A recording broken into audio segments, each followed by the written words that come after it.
Well, hello, Jim Sunderwirth here from my swing here at the house. We're talking about something very, very important.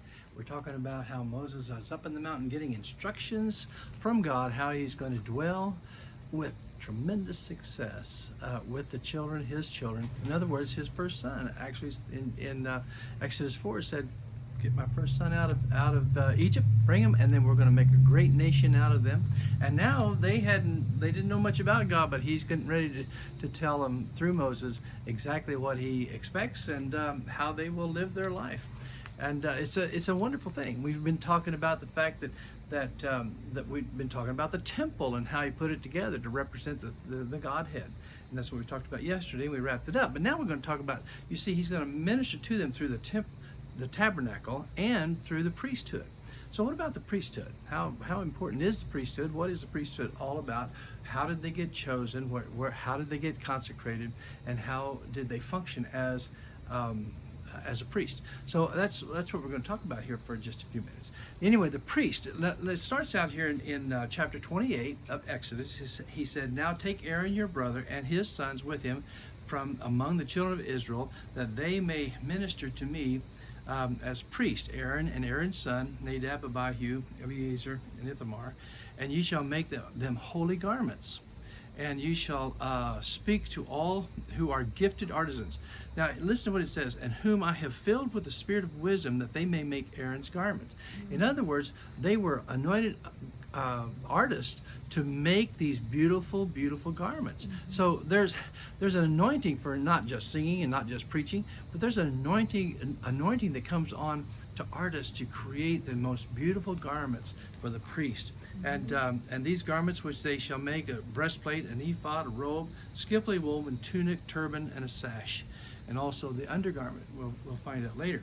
But the ephod basically was a beautiful. It was kind of like an apron thing that they would put on. "And they shall take the gold and blue and purple and scarlet thread, and they shall make an ephod, gold, blue, purple, scarlet thread, and it'll have two shoulder straps. So it'll have a shoulder strap here, a shoulder strap here, and then they'll make a breastplate."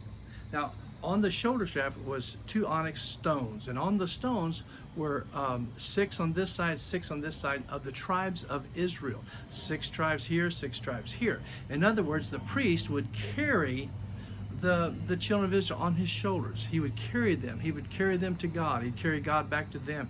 He carried them wherever he went. And then they made the breastplate here, and you can read about the breastplate, the ephod and the breastplate in this chapter 28. Now the breastplate is about a span wide, up and down square, and it had three children, 3 tribes on each row of 4. Where he carried, in other words, and you can see what stones they were if you want to read through that. But they would, not only did he carry them on his shoulder, but he carried them on his heart. Wherever he went, he had the heart of the children of Israel on his heart, on his mind, and he carried them on his shoulder. He carried them in his heart. And as he did that, in that breastplate there was 2 rocks, a white and a black rock, and it's called the Urim and the Thummim. And these 2 rocks, we don't know how exactly they would work, but they would be inside of this breastplate. You can read all about it in chapter 28. And he says, as they would make a major decision, as they'd make these major decisions, they would pray, and then they'd stick their hand in, and they'd pull out whether one rock was yes, one rock always meant no, and they would guide from the Urim and the Thummim.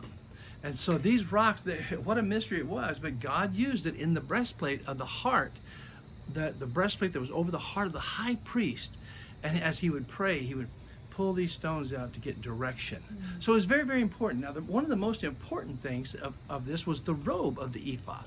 Now, the robe of the ephod was underneath this garment, or this apron, that had the beautiful sash, and the belt, and then it had all this the beautiful stones of the tribes.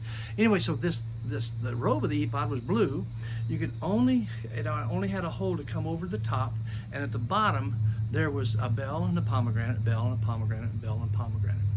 And it was crazy amazing what this really represents. And I'm going to bring it to you tomorrow, because I want you to come back and we're going to talk about this, the robe of the ephod, and how important it really is. Okay? See you tomorrow.